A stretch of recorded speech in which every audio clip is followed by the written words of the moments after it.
10 players who were not there, the Viper players and the Nick players. So, and tomorrow also they will come, but they will not enjoy the training because they need recovery. So then on Sunday I think we will have the whole squad except those 5 players I told you.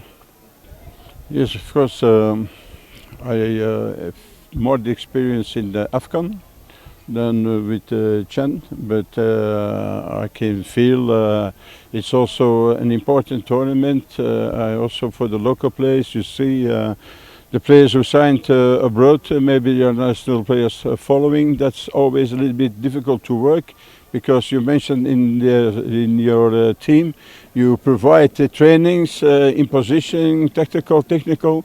So then you have to change. That's not always easy, but it's for me also a challenge to be a Chan.